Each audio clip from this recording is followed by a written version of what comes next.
Hello my precious everyone, welcome back to WowMel. I swear I won't be bringing you these learning about my D&D characters and villains videos like back to back to back, but since the Leilitha and Lady of Vanity photos are still kind of new, I wanted to get this out there while it's still kind of relevant.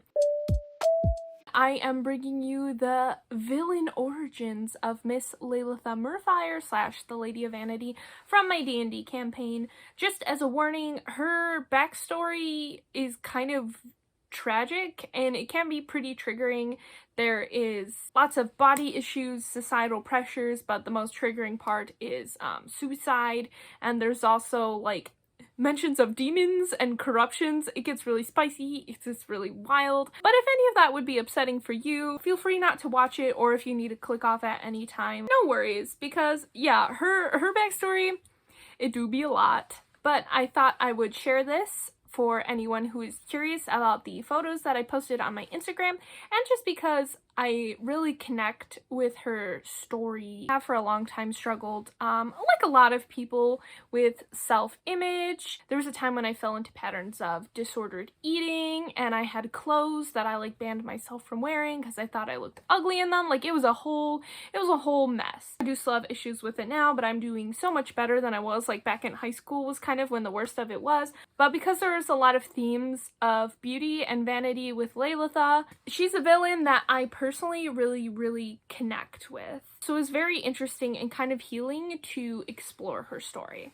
As always, I have my notes down here, so if I'm looking down just a wee bit, you know what's up. Leilitha Merfyre was born a very beautiful elven woman. She was thought by many people who saw her to be the most beautiful woman that they'd ever seen in their lives. She was gifted musically, like basically in all regards. She had a very amazing voice, and she had like perfect pitch, and she knew how to play every single instrument. She was also a composer, and she was kind of a visionary in her time, creating like new genres of music and new styles and ways of performing that people had literally never heard of before. So she went to the most prestigious bard school in the world, known as Lennox Place in Wisserel. Of course, she was a top student there. She actually went on after she graduated to stay there and teach, along with kind of going on tours and performing and spreading her music. She actually had her own orchestra that kind of performed with her. Despite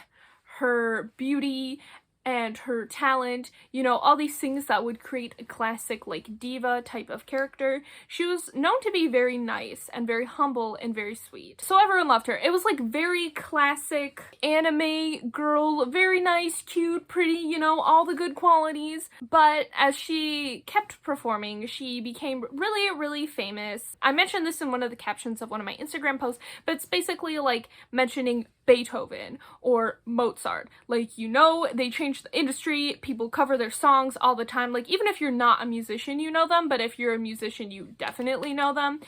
And I think this happens a lot with people in the public eye, and especially women as well. There is this big focus on how they look, and as much as she was praised for her beautiful music and singing, she was equally, if not more, praised for how absolutely beautiful she looked.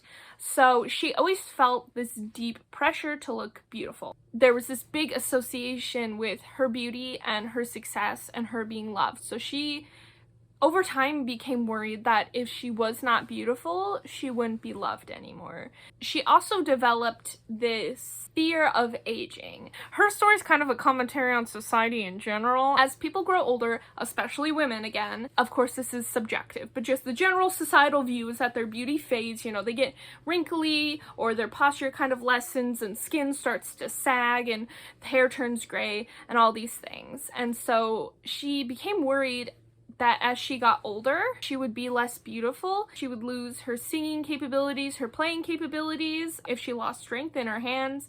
And she just worried, because she was so beloved, that as every year went on and on and on, she would have to watch the world turn its back on her. And she grew more and more nitpicky about herself and her kind of upkeep got really elaborate to make sure she was always beautiful, and she became very snippy if people like interrupted her while she was doing her beauty routine. She started being consumed by her own vanity, and she did have her orchestra. They kind of stayed by her side and toured with her. They were known as the Storm of Stars, and she did love them dearly, but even kind of being around her people and her Storm of Stars, when you get to that dark place, they can always support you, they can always love you, they can always help you, but no one else can save you without you putting in the work to help save yourself. And Leilitha was just not at the point where she could do that. Shortly after she turned 200, she found what most people will find after living a life. She found that she had a wrinkle. It sounds like such a silly, small thing, and in many ways it was a small thing. I mean, that's the whole point. She was so mentally ill and broken inside that something this small kind of ruined her, so to speak. But the wrinkle was like the epitome of what she feared. She felt like it was the beginning of the world turning its back on her. Shortly after that, she poisoned herself and she died. After that, that's not the end of the story. That's kind of the tragic arc of it. The Demon of Vanity kind of saw how much she had been consumed by vanity, and he was called to her. And there was a very weird situation in the afterlife where Leilitha was supposed to go to elf heaven with Sehanine, was kind of who she worshipped, and there was like a moment in between when she was supposed to make her way up to elf heaven where the demon came to corrupt her and claim her soul instead. I could say that my homegirl Sehanine could have tried a little bit harder to protect the soul of Leilitha. The demon got to Leilitha's soul, took the badness inside of her, the extreme vanity that she wasn't able to confront and work out within herself, and twisted it and created a Banshee known as the Lady of Vanity, who basically had all the bad parts of Leilitha and none of the good parts. And I want to be very clear with this. If you struggle with self-image or suicidal tendencies or any of that, this is not me in any way saying you're bad. I was there.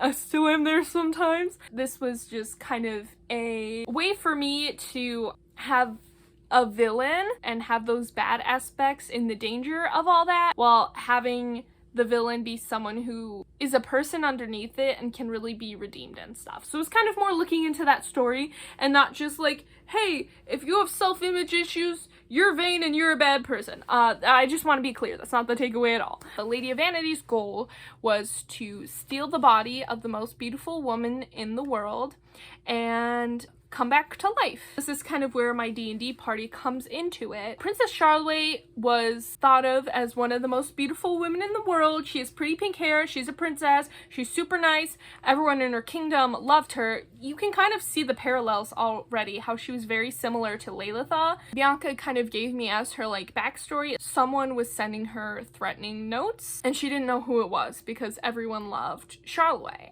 And so I kind of worked backwards to create the villain. I had the prompt of threatening notes and just created this whole kind of backstory around it. The threatening notes were actually coming from the Lady of Vanity. The threats I made were pretty graphic, I'm not gonna lie to you. Her goal was to kill Charloatté and steal her body and live again, now as the most beautiful woman in the world. Which is kind of where she was before, ironically, but Charloatté is younger, so she would have a good like 200 years as Charloatté, and then maybe she'd find a new body and kind of just hop to the newest model, if you will. The Lady of Vanity was actually aided in this endeavor. She contacted, now as the Lady of Vanity, her old Storm of Stars members, and a lot of the Storm of Stars actually agreed to help Leilitha come back to life. And so they joined her now as the Symphonic Snipers because they were all very devastated by the loss of Leilitha, and a lot of them also felt responsible. Charloatté has been being harassed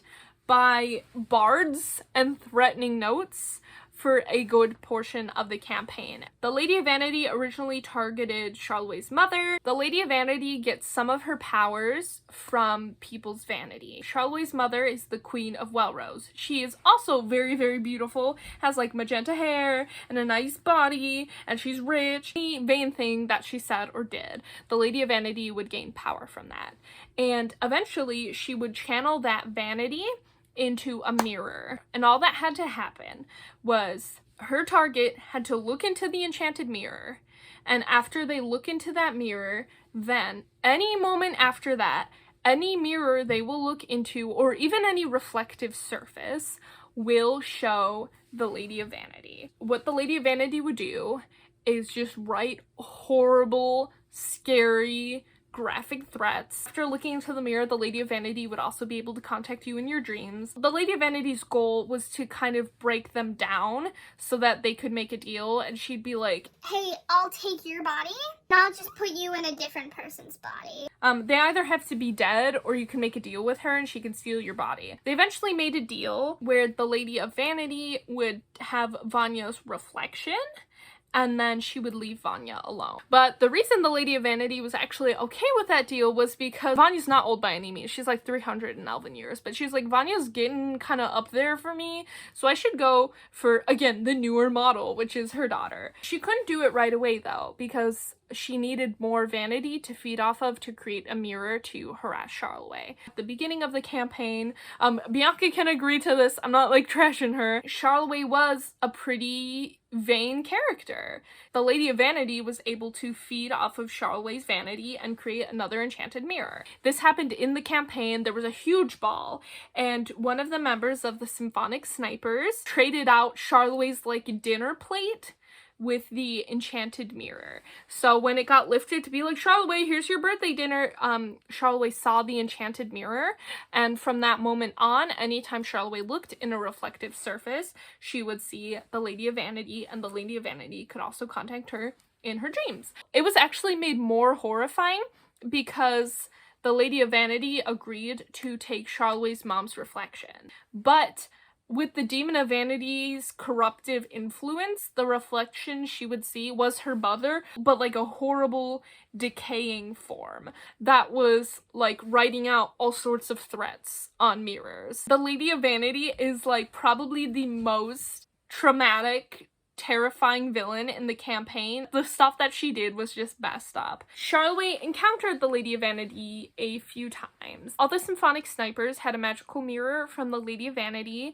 that would allow them to teleport to other mirrors, or they could teleport to this place called the Palace of Self, which is where the Lady of Vanity was. And it was also a home to all of the Symphonic Snipers. As the campaign went on, they were actually able to acquire one of the mirrors of vanity. When Charloatté teleported through it, the Lady of Vanity is kind of able to interrupt the teleporting, and the Lady of Vanity would always be very threatening and very scary, but she would never attack Charloatté. And eventually, Charloatté kind of started working for the Lady of Vanity. I use that loosely, but the Lady of Vanity was like, look, if you don't want me to take your body, then find me a new one. So in that way, Charloatté actually joined the Symphonic Snipers and got her own Mirror of Vanity. She was, I don't want to say on the good side of the Lady of Vanity, because at any time the Lady of Vanity would be like, give me that body or I'm gonna kill you. There wasn't as much outright trying to kill Charloatté anymore, because now Charloatté was, for lack of a better term, on their side. And Charlotté's plan during this was to help. And I always thought that was very powerful,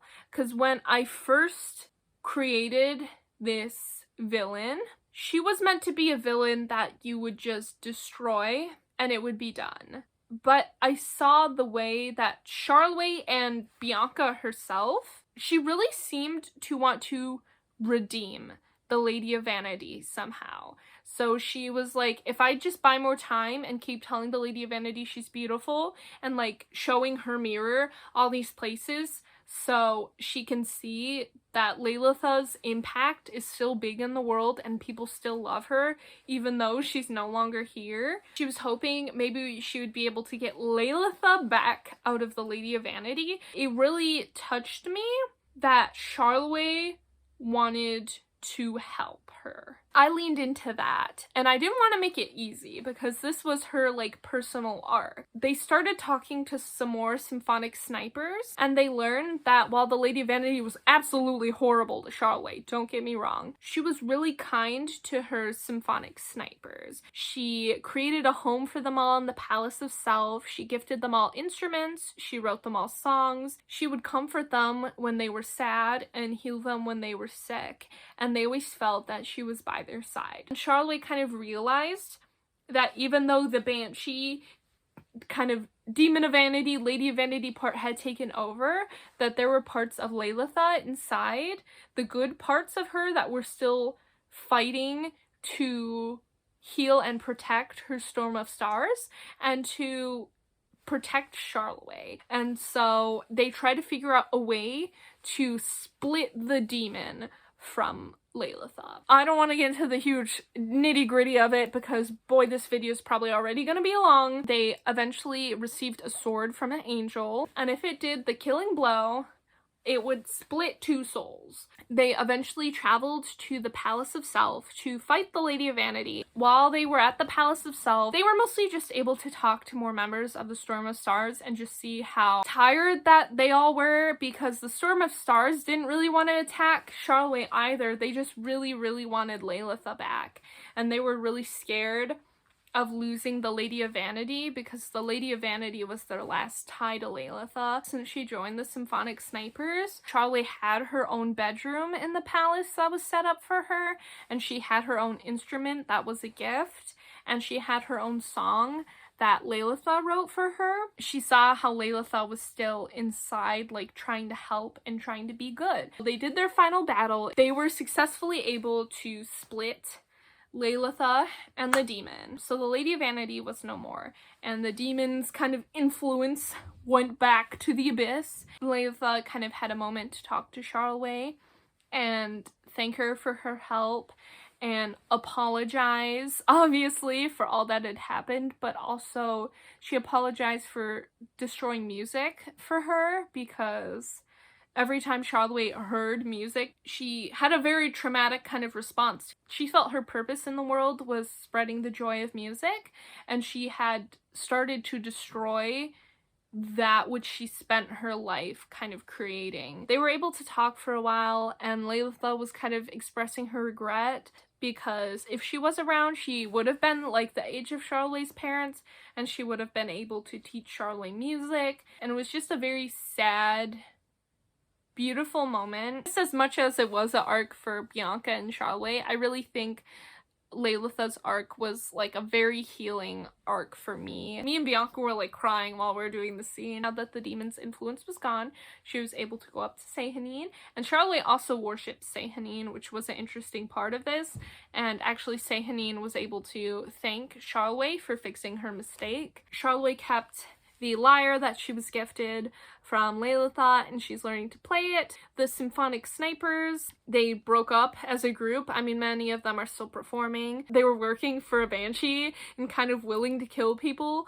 but Charloatté just kind of let them go. She was severing their last tie to Leilitha, and that was very hard emotionally on a lot of them. There was just so much like hurt and healing happening. That's basically the end of it. I know that was like an emotional roller coaster. I think it was very beautiful the way that it played out, because all the other kind of players, they were like, Charloatté was the only one who would do that. They all agreed that the rest of them would have just destroyed the Lady of Vanity. It was definitely a perfect story that literally no one could have created except for Charloatté. I mean, Charloatté is a life cleric. Aside from physical healing, there's a lot of emotional healing that she provides other people.